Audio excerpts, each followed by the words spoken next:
আসসালামু আলাইকুম। এটিএন বাংলা সংবাদে সবাইকে স্বাগত জানাচ্ছি। আমি নাজিয়াত শাহরিন।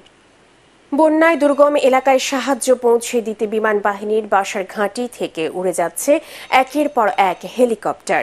নৌযান সংকটের কারণে যেসব এলাকায় যাওয়া যাচ্ছে না সেসব এলাকায় আকাশ পথে ত্রাণ সহায়তা দেওয়া হচ্ছে।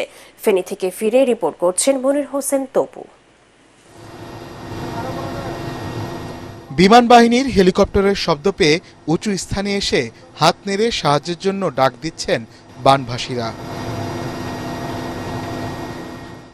3 দিন ধরে পানিতে ডুবে আছে ফেনীর পরশুরাম, ফুলগাজী, ছাগলনাইয়া সহ আশপাশের জনপদ। নৌকা ও ট্রলার সংকটের কারণে বেশিরভাগ স্থানে পর্যাপ্ত ত্রাণ সহায়তা এখনও পাঠানো সম্ভব হয়নি। তাই ঢাকা থেকে আকাশপথে অতি প্রয়োজনীয় সামগ্রী নিয়ে ভয়াবহ বন্যা আক্রান্ত এলাকায় ছুটে যাচ্ছে সামরিক হেলিকপ্টার। এখন আমরা 2000 কেজি নিয়ে আসছি, আবার আমাদের সকালে 3টা হেলিকপ্টার এসেছে 2000 কেজি করে। এভাবে কন্টিনিউ আমরা সারাদিন মিশন করতেছি। আমরা সানরাইজ থেকে সানসেট পর্যন্ত এভাবে কন্টিনিউ মিশন করে যাচ্ছি।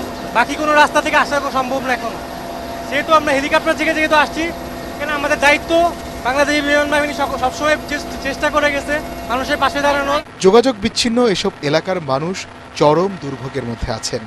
আকাশপথে খেজুর, চিরা, ওরসালাইন, খাবার পানি সহ অতি প্রয়োজনীয় সামগ্রী তাদের কাছে পৌঁছে দেওয়া হচ্ছে। উপর থেকে প্যারাসুট দিয়ে ছোট ছোট প্যাকেট ফেলতে পারছি ত্রাণের ব্যাপারে।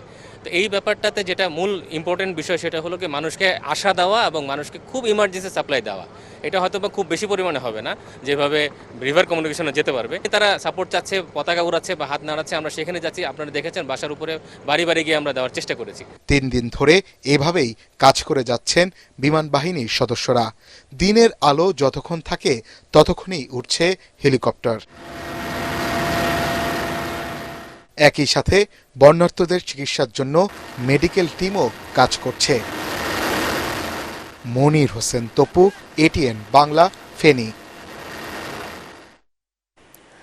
দেশের বন্যা কবলিত পূর্ব ও পূর্ব দক্ষিণ জেলাগুলোতে ত্রাণ তৎপরতা এবং পুনর্বাসনে সরকারি, বেসরকারি ও দাতা সংস্থাগুলোকে সমন্বিতভাবে কাজ করার আহ্বান জানিয়েছেন অন্তর্বর্তী সরকারের প্রধান উপদেষ্টা ডক্টর মোহাম্মদ ইউনূস। সার্বিক বন্যা পরিস্থিতি নিয়ে রাষ্ট্রীয় অতিথি ভবন যমুনায় 44টি এনজিও নেতৃবৃন্দের সাথে মতবিনিময় সভায় তিনি এই আহ্বান জানান। দুর্গত এলাকায় পানি নেমে যাওয়ার পরপরই খাদ্য ঘাটতি মোকাবেলায় প্রবাসী সহ দাতা গোষ্ঠীদের সহযোগিতা চাওয়া হবে বলে জানান প্রধান উপদেষ্টা। সভা শেষে এক প্রেস ব্রিফিংয়ে ডক্টর ইউনূসের উদ্ধৃতি দিয়ে এসব কথা জানান তার প্রেস সচিব ও বেসরকারি সংস্থা ব্র্যাকের পরিচালক আসিফ সালেহ। এই জায়গাগুলোতেও কি ধরনের ত্রাণ দরকার এবং সেই ধরনের ত্রাণ জোগাড় করা, পাশাপাশি কোন জায়গাতে ত্রাণটা বেশি দরকার সেই জায়গাগুলোতে যাচ্ছে কিনা সেখানে একটা সমন্বয়ের ব্যাপার আছে। আমরা আশা করছি একটা নতুন পরিকল্পনার মাধ্যমে, আমরা একটা স্ট্রাকচারের মাধ্যমে আমরা যেতে পারবো। আমরা চেষ্টা করছি ডিজেল পাঠিয়ে ওইখানে যাতে টাওয়ারগুলোকে কোনোভাবে যেন চালু করা যায়। এই সমস্ত ডিস্ট্রিক্টের থেকে কিন্তু প্রচুর লোক বিদেশে থাকে, তাহলে হবে কি ওদের সাথে ডায়াসপোরারও একটা সরাসরি সম্পর্ক তৈরি হবে। বন্যা আক্রান্ত 11 জেলায় এখনো 9.5 লাখ মানুষ পানিবন্দী হয়ে আছে বলে জানিয়েছেন দুর্যোগ ব্যবস্থাপনা ও ত্রাণ মন্ত্রণালয়। সচিবালয়ে এক সংবাদ সম্মেলনে এ তথ্য জানান দপ্তরটির সচিব কামরুল হাসান। সচিব বলেন, ক্ষতিগ্রস্ত 3,500 আশ্রয় কেন্দ্রে প্রায় 3 লাখ মানুষকে আশ্রয় দেওয়া হয়েছে। আগামী 24 ঘন্টার মধ্যে দুর্গত এসব এলাকার বন্যা পরিস্থিতির উন্নতি হবে বলেও আশা করেন তিনি। যখন পানি নেমে যাবে তখন মানুষের যেমন হয় তেমনিভাবে গবাদি পশু, যেমন এই সময় যে ঘাসগুলো যেটা খেয়ে থাকে গবাদি পশু, সেটা হয় খানিকটা পচনশীল হয়তো, তখন গবাদি পশুর আক্রমণ হয়। তো এই বিষয়টা আমাদের মাথায় আছে এবং আমরা অলরেডি বলে দিয়েছি যেন বন্যা পরবর্তী সময়ে পানিবাহিত রোগ যেটা আছে এটি যেন ছড়িয়ে না পড়ে। এই ব্যাপারে আমাদের পূর্ব প্রস্তুতি আছে। বন্যা দুর্গতদের সহযোগিতায় যেন সব মানুষ এক হয়েছে ঢাকা বিশ্ববিদ্যালয় টিএসসিতে। নগরীর লাখো মানুষ সাধ্য অনুযায়ী টাকা, জরুরি কাপড়, ওষুধপত্র নিয়ে অংশ নিচ্ছেন বৈষম্য বিরোধী ছাত্র আন্দোলনের গণত্রাণ কার্যক্রমে। সমন্বয়করা জানান, শুক্রবার রাত 2টা পর্যন্ত প্রায় 1.5 কোটি টাকা উঠেছে। বিস্তারিত আদ্দিন সজীবের রিপোর্টে। দিন নেই রাত নেই ত্রাণ দিতে মানুষের এমন স্বতঃস্ফূর্ত অংশগ্রহণ আগে কেউ কি দেখেছে কখনো? ঢাকা বিশ্ববিদ্যালয়ের টিএসসি তারই বড় উদাহরণ। সহযোগিতার হাত বাড়িয়ে দিয়ে ঢাকা নগরের লাখো মানুষ এগিয়ে আসছেন, সারা দেশের বন্যা দুর্গত মানুষের পাশে দাঁড়াচ্ছেন, বলছেন বন্যা কবলিত এলাকার মানুষের ভয় নেই। কর্মযজ্ঞ দেখে আমরা অভিভূত। আমি আমাদের স্টুডেন্ট ছাত্রদের সবাইকে দোয়া করি, তোমরা অনেক দিন বেঁচে থাকো, তোমাদের হাতে এই বাংলাদেশ, তোমাদের হাতেই বাংলাদেশ আর থেমে থাকবে না, বাংলাদেশ এগিয়ে যাবেই। সবারই সহযোগিতা দরকার, একেবারেই সবার সহযোগিতা ছাড়া এটা সম্ভবই না। প্লাস্টিকের ব্যাংকে জমানো ৩৫,০০০ টাকা নিয়ে এই দুই ছোট্ট শিশু হাজির টিএসসিতে। সব টাকা দিয়েছে বন্যার্তদের জন্য। এইরকম রেসপন্স মনে হয় আমরা আমাদের জন্মের পর তো দেখিনি, আমাদের বাবা মায়েরা তাদের বয়সে দেখেছেন কিনা এটা তো একটু ডাউট আছে আমাদের। ভালো লাগছে যে একটু হলেও যদি দেশের পাশে কিছু দাঁড়াতে পারি। আমরা যদি এই দুর্যোগটা ওভারকাম করতে চাই, আমাদের একসাথে থাকতেই হবে। পাশে দাঁড়াতে পারছি, সবার জন্য কাজ করতে পারছি, এটা আমাদের ভিতর থেকেই ভালো একটা ফিলিংস কাজ করে। বন্যার মহাদুর্যোগে আক্রান্ত অর্ধকোটি মানুষের পাশে দাঁড়াতেই গণত্রাণ সংগ্রহ কার্যক্রম শুরু করে বৈষম্য বিরোধী ছাত্র আন্দোলন। রাত 2টা পর্যন্ত অর্থ এসেছে হচ্ছে 1,42,50,196 টাকা। জেলা প্রশাসনের মাধ্যমে এই ত্রাণ বিতরণের কার্যক্রমটি আমরা হাতে নিয়েছি, কারণ এটি হচ্ছে এখন তারাই বাস্তব অবস্থাটি জানেন। ফেনীতে 4টি সহ বন্যা কবলিত বিভিন্ন জেলায় মোট 18টি ট্রাকে ত্রাণ পাঠানো হয়েছে। সমন্বয়করা জানান, গত 2 দিনে অনেক কাপড় এসেছে, এখন বেশি দরকার ওষুধ, স্যালাইন, প্যাড এবং লাইফ জ্যাকেট। আশ্রয় কেন্দ্রগুলোতে থাকার জন্য ওনাদের পার্টির দরকার হয়, আমাদের এনাফ পার্টি আসেনি। ঠান্ডা, জ্বর, কাশি, ডায়রিয়া বা পানিবাহিত রোগের জন্য যে সাধারণত যে মেডিসিনগুলো নেওয়া হয় সেগুলো দিবেন। দেশ বিদেশের বিভিন্ন প্রান্ত থেকে যারা সহযোগিতা করতে চান তাদের এই নম্বরে টাকা পাঠানোর অনুরোধ জানানো হয়েছে। যেন হারিয়ে যাওয়া আস্থাটা বিশ্বাস হয়ে ফিরেছে বাংলার মাটিতে। সবাই এক হচ্ছেন ছাত্রদের ডাকে। বন্যা দুর্গতদের পাশে থাকার জন্য এদেশের লাখো মানুষ, কোটি মানুষ আজ এক হয়েছেন। কেউ অর্থ দিয়ে, কেউ বা ত্রাণ নিয়ে এগিয়ে আসছেন, ছুটে আসছেন এই টিএসসিতে। লাইন ধরে দিচ্ছেন বন্যার্ত মানুষের জন্য তাদের সহযোগিতা হাত বাড়িয়ে। এমনি করে সবাই এক হলে যে কোনো বড় সংকট উত্তরণ সহজ হবে বলে মনে করছেন তারা। আব্দিন সজীব, এটিএন বাংলা, টিএসসি, ঢাকা। রাজনৈতিক দলের সাথে সংলাপের মাধ্যমে রাষ্ট্র সংস্কার ও জাতীয় নির্বাচনের রোড ম্যাপ ঘোষণা করতে অন্তর্বর্তী সরকারের প্রধান উপদেষ্টার প্রতি আহ্বান জানিয়েছেন বিএনপি মহাসচিব মির্জা ফখরুল ইসলাম আলমগীর। জাতীয় প্রেস ক্লাবে আলোচনা সভায় তিনি শেখ হাসিনার স্বৈরতন্ত্র টিকিয়ে রাখতে যেসব আমলারা সহায়তা করেছিল তাদের দ্রুত অপসারণের দাবি জানান। মইনুল আহসান জানাচ্ছেন বিস্তারিত। বিএনপির একসময়ের জোটসঙ্গী সাবেক প্রধানমন্ত্রী কাজী জাফর আহমদের মৃত্যুবার্ষিকী উপলক্ষে আলোচনা সভায় বিভিন্ন রাজনৈতিক দলের নেতারা যোগ দেন। স্মৃতিচারণ করতে গিয়ে সহকর্মীরা মুক্তিযুদ্ধ সহ বিভিন্ন আন্দোলন সংগ্রামে কাজী জাফর আহমদের নানা অবদান তুলে ধরেন। ছাত্র জনতার গণ অভ্যুত্থানের কথা উল্লেখ করে বিএনপি মহাসচিব বলেন, জনগণের প্রত্যাশা প্রয়োজনীয় সংস্কার শেষে অন্তর্বর্তীকালীন সরকার জাতীয় নির্বাচনের মাধ্যমে জনগণের ভোটাধিকার ফিরিয়ে দেবে। আমরা দেখতে চাই যে প্রধান উপদেষ্টা একটা রোড ম্যাপ দিবেন যে কিভাবে তিনি অতি দ্রুত একটা নির্বাচনের ব্যবস্থা করবেন, কিভাবে তিনি প্রয়োজনীয় সংস্কারগুলো ঘটিয়ে তারা জনগণের একটা স্বস্তি দিয়ে তার সামনের দিকে এগোবেন এবং নির্বাচনের ব্যবস্থা করবেন। কারণ final authority is the people. এটা অবশ্যই একটা নির্বাচিত পার্লামেন্টের মধ্য দিয়ে তাদের মাধ্যমে সেখানে আসতে হবে, এর কোনো বিকল্প নেই। প্রশাসনে এখনো স্বৈরশাসক শেখ হাসিনার সহযোগীরা বহাল তবিয়তে রয়েছে অভিযোগ করে মির্জা ফখরুল ইসলাম আলমগীর দ্রুত তাদের অপসারণের দাবি জানান। আমরা খুব চিন্তিত হই যে আজকে প্রায় 16-17 দিন হচ্ছে, এখন পর্যন্ত ওই সেক্রেটারিয়েটের যে সমস্ত সেক্রেটারিরা এই সরকারকে এতদিন ধরে চালিয়েছে, তাদের কুবুদ্ধিগুলো দিয়েছে, তারা এখনো ওই সরকারের সচিবের দায়িত্বগুলো পালন করছে। অবিলম্বে ওই ব্যুরোক্রেসিতে যারা প্রো পিপুল আছেন, যারা জনগণের সঙ্গে সম্পৃক্ত আছেন, সে আইন মেনেই সব মেনেই তাদেরকে আমরা পাশে দেখতে চাই। গ্রহণযোগ্য শিক্ষকদের পাবলিক বিশ্ববিদ্যালয়ের ভিসি নিয়োগ দেওয়ার দাবিও জানান বিএনপি মহাসচিব। গণতন্ত্র মঞ্চ, সমমনা জোটের শীর্ষ নেতারা আলোচনায় অংশ নেন। মইনুল আহসান, এটিএন বাংলা, ঢাকা। ভারত ও বাংলাদেশে অতিবৃষ্টি, ড্যাম ও ব্যারেজ দিয়ে পানির অস্বাভাবিক ঢল নেমে আসার পাশাপাশি নদীর নাব্যতা হ্রাসকে চলমান বন্যার প্রধান কারণ বলে মনে করেন বিশেষজ্ঞরা। তারা বলেন, আবহাওয়া ও বন্যার পূর্বাভাস জানানোর বিষয়ে ভারতের সাথে চুক্তি থাকলেও জলাধার ও বাঁধ খুলে দেওয়ার আগে জানানোর চুক্তি নেই, আছে রেওয়াজ।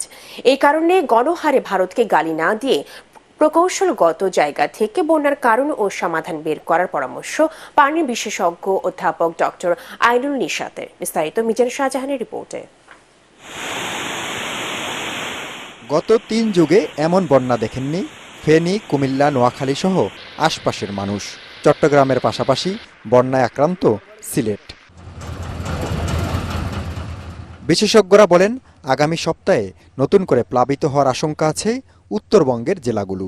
মহুরীর যে ব্যারেজটা, এটার আনুষ্ঠানিক নাম হলো কলসি সেচ প্রকল্প। সেচ প্রকল্প মানে তো আপনার পানিটা ডাইভার্ট করতে হবে, আর যখন আপনার পানি বেশি হবে তখন খুলে দেওয়া ছাড়া তো কোনো উপায় নেই। ভারত এই তাদের যে পানি অস্ত্র হিসেবে ইউজ করে, যেটা আমরা দেখি গ্রীষ্মকালে পানি দেয় না, গজলডোবার সব জলকপাট বন্ধ থাকে। দিল্লিতে প্রচুর বৃষ্টি হয়েছে, ওদের আবহাওয়া দপ্তর ইয়েলো অ্যালার্ট দিয়েছে যে সাবধান, আর ত্রিপুরার ক্ষেত্রে রেড অ্যালার্ট দিয়েছে। তা আমাদের এখানে যে কি ভাষায় দেয়, এই ভাষাটা আমরা বুঝি না। ড্যাম ও ব্যারেজের পার্থক্য না বুঝে অনেকেই অজ্ঞতাবশত বন্যার জন্য ভারতকে দায়ী করছেন বলে মনে করেন পানি বিশেষজ্ঞ ডক্টর আইনুল নিশাত। প্রত্যেকটা নদীতে পানি উজান থেকেই এসছে, তার অববাহিকার থেকে এসছে। পানিটা হয়েছে প্রাকৃতিকভাবে। যখন ড্যাম ক্ষতির মুখে পড়তে পারে তখনই গেট খোলা হয়। যেমন আমি যদি কালকে জানতে পারি যে আমাদের কাপ্তাইয়ের গেট খুলে দেওয়া হয়েছে, তখন ধরে নেব যে পানির লেভেল এই পর্যায়ে পৌঁছেছিল যে কাপ্তাই ড্যাম ক্ষতিগ্রস্ত হতে পারত।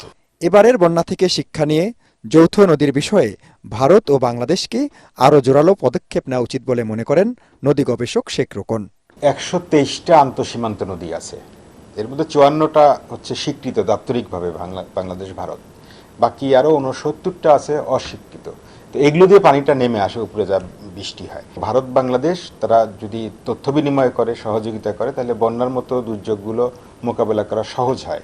বিশেষজ্ঞরা বলেন, একসময় হুয়াংহোকে বলা হতো চীনের দুঃখ, আর খরস্রোতা গোমতীকে বলা হতো কুমিল্লার দুঃখ। গোমতী এবারও কুমিল্লার দুঃখ হলো, তবে নাব্যতা হারিয়ে। মিজান শাহজাহান, এটিএন বাংলা, ঢাকা।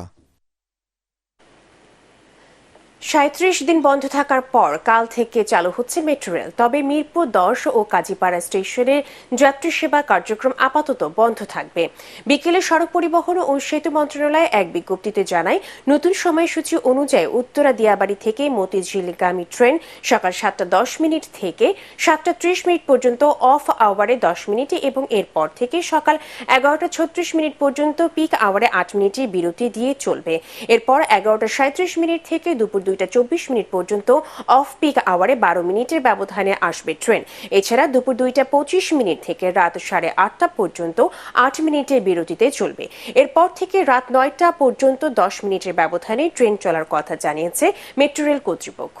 ছাত্র জনতার আন্দোলন ঘিরে সহিংসতায় গত 18 জুলাই জননিরাপত্তার স্বার্থে বন্ধ করে দেওয়া হয় মেট্রো রেল চলাচল।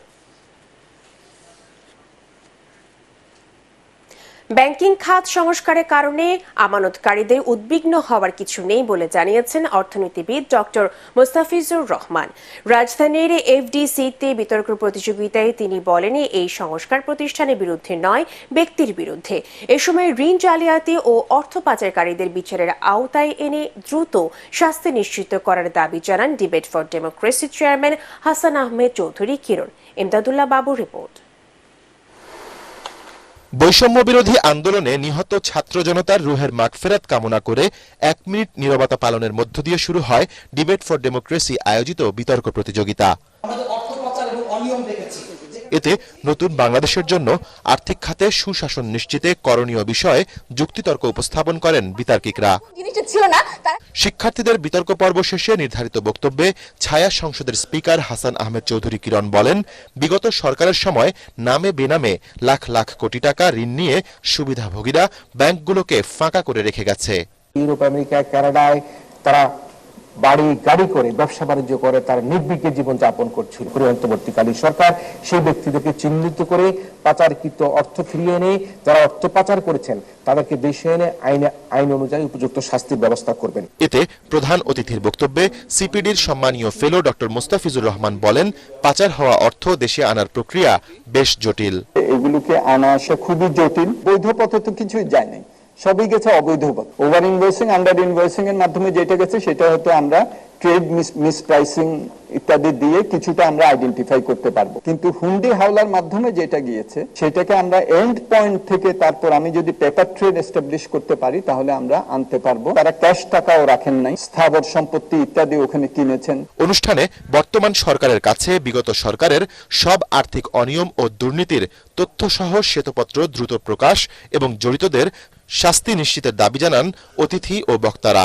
এইভাবে সংস্কার করা হচ্ছে, সেখানে কিন্তু এটা নিশ্চিত করার চেষ্টা করা হচ্ছে যে আমানতকারীদের যাতে কোনো ধরনের সমস্যা না হয়। 7,099 কোটি টাকা তারা সিএসআর ফান্ডে দিয়েছে। বঙ্গবন্ধু পরিবারের পূর্ণ কার্যক্রমের জন্য প্রায় 3,000 কোটি টাকা সেই সিএসআর ফান্ডের ব্যবহার করা হয়েছে। বন্যা দুর্গত মানুষের মধ্যে সেই সিএসআর এর ফান্ড তারা সংগ্রহ করে সেখানে বিতরণ করবেন বলে আমরা আশা করতে চাই। প্রতিযোগিতায় BGMEA university of fashion and টেকনোলজিকে হারিয়ে বাংলাদেশ ইউনিভার্সিটির বিতার্কিকরা বিজয়ী হয়। ইমদাদুল্লাহ বাবু, এটিএন বাংলা, ঢাকা।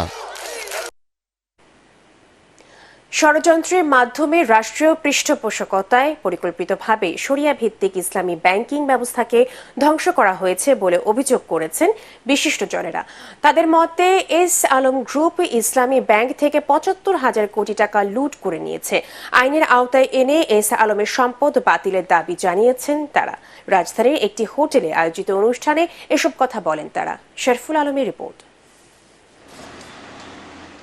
ছাত্র জনতার বিজয়ের পর আর্থিক খাতে সংস্কারের উদ্যোগ নেয় অন্তর্বর্তীকালীন সরকার। এরই মধ্যে বেশ কয়েকটি ব্যাংককে সতর্ক করে দিয়েছে বাংলাদেশ ব্যাংক। নতুন করে পরিচালনা পর্ষদ দিয়েছে কিছু আর্থিক প্রতিষ্ঠানে। তবে বিশেষজ্ঞরা বলছেন, রাতের আধারে এস আলম গ্রুপ ইসলামী ব্যাংকের মালিকানা পরিবর্তন করে নামে বেনামে কোটি কোটি টাকা হাতিয়ে নিয়েছে। তাদের কারণে ব্যাংকটিতে এসএমই ও প্রবাসী আয় সংগ্রহ কমে যায় 23%। 1983 সালে প্রতিষ্ঠিত ব্যাংকটির 1.5 কোটি গ্রাহকের বিনিয়োগ 1,58,000 কোটি টাকা। ইসলামী ব্যাংকের পাচারের অর্থ ফিরিয়ে আনার দাবি জানিয়েছেন ব্যবসায়ী ও বিশেষজ্ঞরা। আন্তর্জাতিক ষড়যন্ত্রের মাধ্যমে রাষ্ট্রীয় পৃষ্ঠপোষকতায় ইসলামী ব্যাংক এবং ইসলামী ব্যাংক সম্পন্ন অন্য ব্যাংকগুলোকে ধ্বংস করে ফেলা হয়েছে। এস আলমের মাধ্যমে এই ষড়যন্ত্রকে কার্যকরিতার বাস্তবে রূপদান করা হয়েছে। রেগুলেটর নিজেই এসে যদি এটা করে থাকে তাহলে তার মানে আমাদের সকলের গ্রাহকের ক্ষতি কিন্তু হচ্ছে গ্রাহকের। আওয়ামী লীগ সরকারের মদতে লুটপাটের পাশাপাশি এস আলম গ্রুপ ইসলামী ব্যাংকে 9,000-এরও বেশি কর্মীকে অবৈধভাবে নিয়োগ দিয়েছে। অদক্ষ কর্মীদের ছাঁটাই করে দক্ষ কর্মী নিয়োগের পরামর্শ দিয়েছেন অর্থনীতিবিদরা। নতুন পরিচালনা কমিটি বাতিল করে প্রতিষ্ঠাতাকালীন ও অভিজ্ঞ ব্যাংকারদের পরিচালনা পর্ষদে রাখার কথাও বলেন তারা। পুরনো সেই শক্তিটাকে ফেরত চাচ্ছি, যারা নাকি একটি ছোট্ট ব্যাংক থেকে এই এশিয়ার সর্বশ্রেষ্ঠ অন্যতম ব্যাংকে পরিণত করেছিল। যখন ইসলামী ব্যাংকে অনেক সম্পদ জমা হয়ে গেল মানুষের বিশ্বাসের কারণে, 2017-তে সেই বালসা শকুনেরা দেখলো ইসলামী ব্যাংকে দখল করতে হবে। ইসলামী ব্যাংক থেকে ইসলাম বিদায় নিল, নামে বেনামে টাকাগুলো নিয়ে গেছে। শরিয়া ভিত্তিক ইসলামী ব্যাংকিং গ্রাহক ফোরামের সদস্যরা ইসলামী ব্যাংকিং ব্যবস্থা সংস্কারের জন্য বাংলাদেশ ব্যাংকের গভর্নরের কাছে স্মারকলিপি দেওয়ার কথাও বলেন অনুষ্ঠানে। শরফুল আলম, এটিএন বাংলা, ঢাকা। বন্যা কবলিত এলাকায় দুর্ঘটনা এড়াতে বিদ্যুৎ লাইন বন্ধ রাখা হয়েছে। পানি নেমে যাওয়ার সাথে সাথে লাইন চালু করা হবে বলে জানিয়েছেন বিদ্যুৎ ও জ্বালানি উপদেষ্টা মোহাম্মদ ফাউজুল কবির খান। সকালে মানিকগঞ্জের শিবালয়ে ৩৫ মেগাওয়াটের একটি সোলার বিদ্যুৎ উৎপাদন কেন্দ্র পরিদর্শনকালে সাংবাদিকদের প্রশ্নের জবাবে তিনি আরও বলেন, বিদ্যুৎ ও জ্বালানি খাতে বিগত সময়গুলোতে ব্যাপক অনিয়ম হয়েছে। তদন্ত করে এসবের বিরুদ্ধে ব্যবস্থা নেওয়ার কথা জানান তিনি।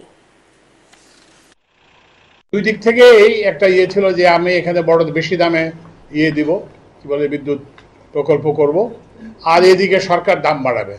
তো আপনারা এখন জানেন যে এটা একটা জনপ্রত্যাশার সরকার।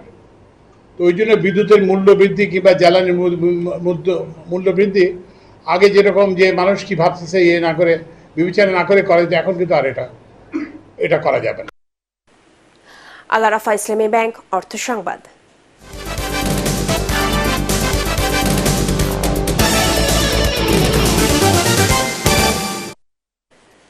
দেশের অন্যতম বৃহৎ শিল্প প্রতিষ্ঠান মেঘনা group of industries Feni, Comilla, Noakhali, Lakshmipur সহ দেশের বিভিন্ন স্থানে বন্যার্তদের মাঝে ত্রাণ সামগ্রী বিতরণ করেছে।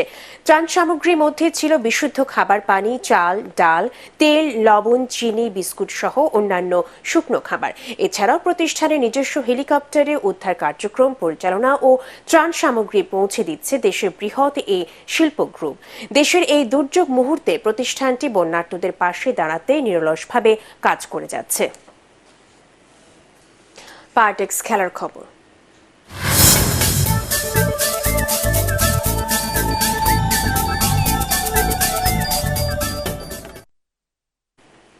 মুশফিকুর রহিমের সেঞ্চুরিতে রাওয়ালপিন্ডি টেস্টে পাকিস্তানের বিপক্ষে ভালোই জবাব দিচ্ছে বাংলাদেশ। তবে ১১তম টেস্ট সেঞ্চুরিতে স্বাগতিকদের বিপক্ষে লিড নেওয়ার সম্ভাবনাও উজ্জ্বল হয়েছে টাইগারদের।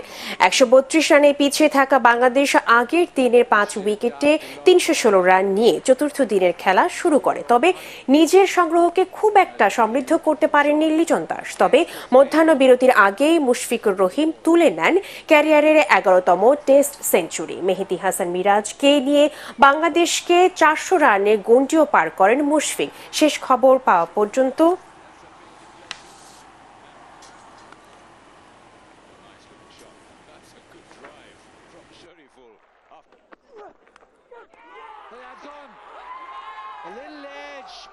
পরবর্তী সংবাদ দেখার আমন্ত্রণ জানিয়ে এখনকার মতো শেষ করছি। এটিএন বাংলা সংবাদ ইউটিউবে দেখতে ব্রাউজ করুন youtube/ATN বাংলা নিউজ। ধন্যবাদ সবাইকে।